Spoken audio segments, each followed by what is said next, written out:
Alright, hi guys. I am currently at the park right now and we're about to record. Okay, my hat looks crazy, but I'm currently at a park by my house. Well, not by my house, by my apartment in New York. And it's a little bit hard to do this.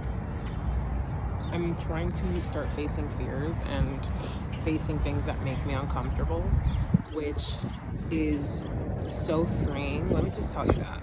So freeing to face your fears every single day and just kind of like unlock them one by one. It's been so difficult, I would say, but I think that basically this video is going to be about, first of all, this hat does not fit me. It's too, like, my head's way too big, and please ignore that.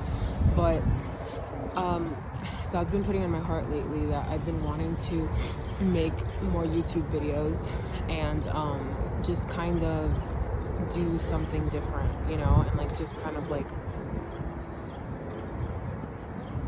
pretty much, in order for you to go after your God-given dream, you're going to have to be willing to look different. You're going to have to be willing to look crazy or weird because pretty much you're waking up, right?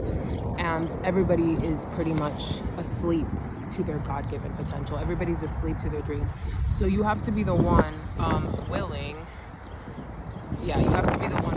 to look strange or look different. And I think for a long time, like, I was pretty much in hiding for, like, I would say the past 10 years I was in hiding. I never shared, for example, I was always singing. I never shared my voice.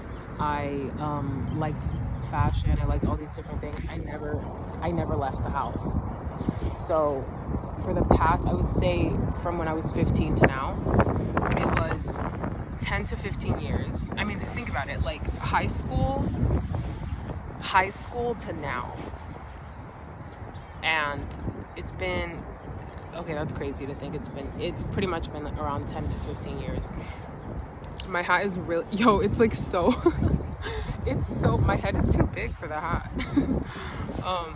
I had to get like a men's size. I'm gonna have to get a refit.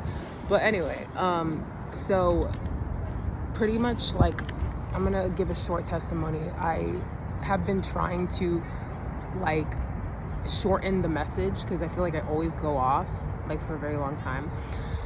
But I know what it's like personally myself to live in fear and to live in anxiety and to live in being afraid of looking crazy, being afraid to sound to just speak, to use my voice, because I know lots of people have testimonies, lots of people have experiences that would help the world, that would help in general, right? But they're too afraid, and they're ridden by shame.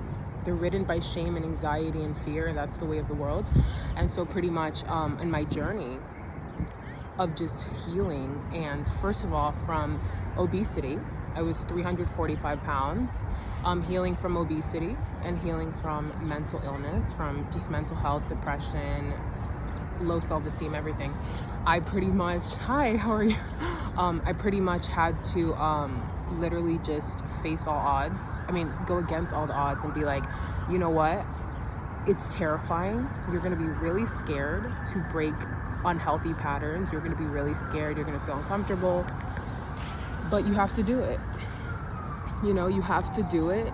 In order to get anywhere in life, you have to be willing to go against the grain. You have to be willing to be brave, to be courageous enough to take risks, because there is no breakthrough. So many of us live our lives in fear. I mean, literally, you're born into this world, and the world, the way of the world, the system of the world, the programming of the world is fear. That's what it is, right? That's like, the earth is beautiful, the world is beautiful, life is beautiful, but everything starts in your mind. And what happens is that throughout our life, right, from the moment we're born and all the experiences we go through, depending on the people that we have around us, depending on our upbringing, depending on our circumstances, a lot of our trauma and a lot of the things that we go through are stemmed from experiences that are rooted in fear.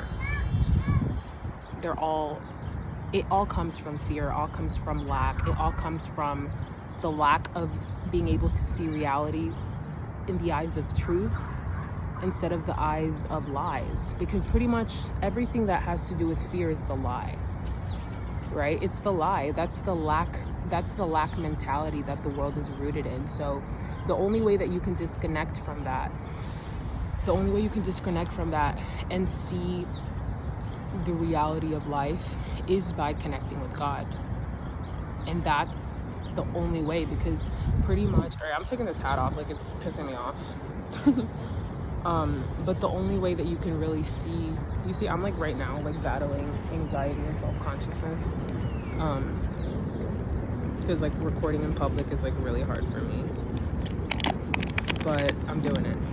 Anyway, so hold on. Let me like, I should probably, I feel like I'm gonna have to edit the video because, and I have to upload it. But anyways,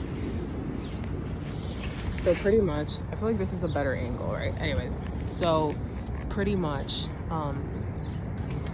most of us have lived our lives in anxiety and fear and lack and not feeling enough, or not feeling like we're valuable, or not feeling like pretty much like everything that everybody else thinks about you, which is really just a projection of themselves, is projected onto you. And if you're not rooted, if your self-esteem and your self-confidence isn't rooted in God, pretty much, or it's rooted in other things, right? It's not going to be stable, you know, it's not going to be firm, you know, you don't have a firm foundation. And so what happens is that there's a lot of things that you have to do. For example, when it comes to like my weight loss journey, which for me, my weight was pretty much the number one thing obstructing me in my life.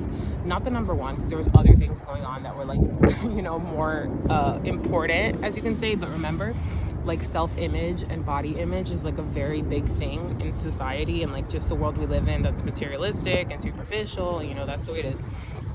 People treat you differently, all this type of stuff. They perceive you differently. And so pretty much I always like had an eating disorder. Like I used food as pretty much like a coping mechanism, and just to go through loneliness, like, you know, being an only child, not having brothers and sisters and all that type of stuff. And so I pretty much dealt with that as with food. And so pretty much I was always kind of like, you know, using that as an escape, you know. And so what happens is that you kind of like, you know, going through life and growing up and dealing with trauma with food instead of other things, which, you know, like there's other coping mechanisms. Pretty much like after that whole experience, from the beginning when I was a child to kind of like evolving, right? What happened was that there was this kind of like break for like, it was like a month or two, I think. No, actually it was like, I'm gonna be honest, it was like probably like a year. It was like a year.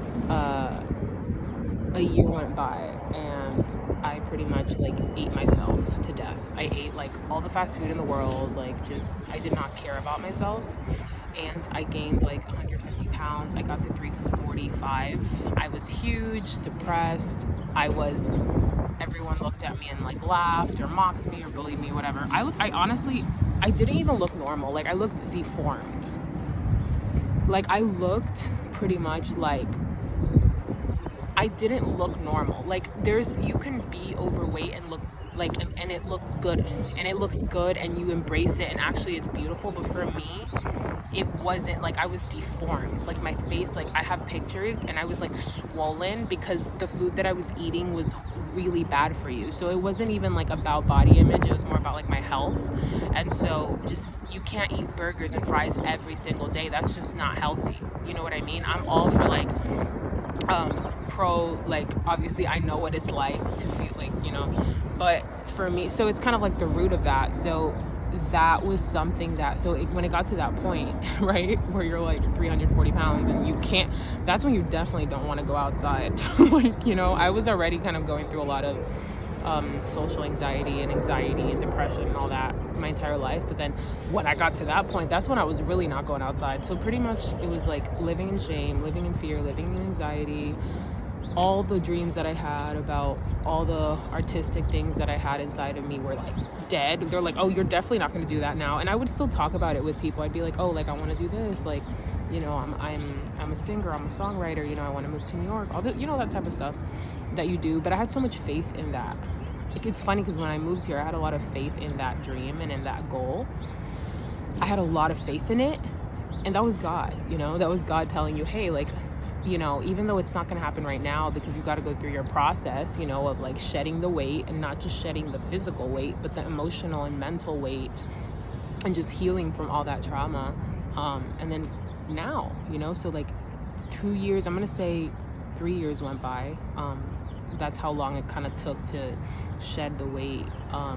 And now I just realized so many different things about how fear was pretty much holding me back my entire life, you know, and it makes me think about how fear has held so many people back in their lives from simply pursuing the dreams that God has put in their heart. Like, if you have something that you want to do, you have to do it. You have to be willing to look crazy. You have to be willing to even be mocked or criticized or whatever it is, you know, because in order for you to get like pretty much anywhere, you have to go against the grain. You have to be willing to be rejected or criticized, because what you have to realize is that the only people who are being criticized, when the only people that have haters are people who are actually doing something with their life, and they're actually facing their fears, and they're doing things that are different. Do you know what I mean? So it's like, if no one's like talking about you, let's say if no one's criticizing you or talking like negative about you, it means that you're not trying hard enough, you know, or you're not doing something great, like, you know what I mean? So yeah, that was my message of the day. Let me just tell you something. Victory number one of my biggest fears, because listen, I used to have, well, I still do kind of, but in Jesus' name, that's going away. I used to have really bad, crippling social anxiety to the point where I couldn't leave the house, and even like leaving the house by myself was terrifying. And I'm in the middle of a park right now, 2022, recording a video for YouTube in a park. That's crazy. And like the self-consciousness of people maybe looking at me or judging me, bro, listen to me.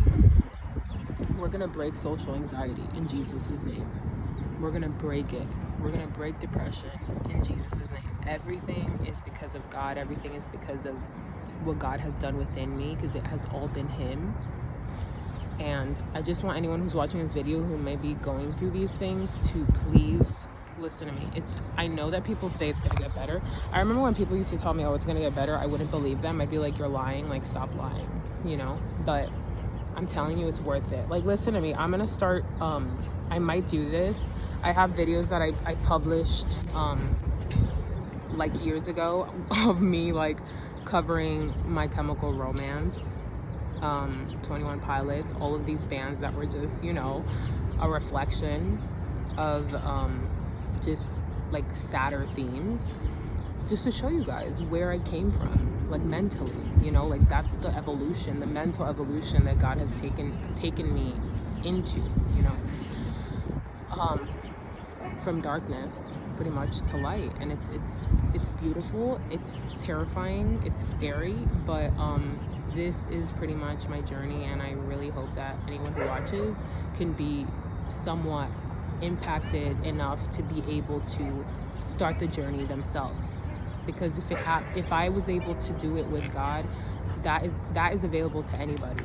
All that's needed is your yes. Your yes means, yes, I surrender. Yes, I am going to make this change. Yes, I'm going to make this decision. For example, like when it comes to weight loss, yes, I'm going to make the decision to do the hard thing and like not eat the foods that I want to eat, and like suffer a little bit, you know, suffer from, like, if you don't, you know, you have to make sacrifices in order to, you know, but everything is a journey. You can't compare somebody's step 1,000 to your step 1 either, you know what I mean? So I hope this encourages you. I hope this blesses you. And everyone, if you have like any questions, or if you want to talk to me, just comment below or like this video and subscribe, I guess. Oh my gosh. Okay, bye guys, have a good one.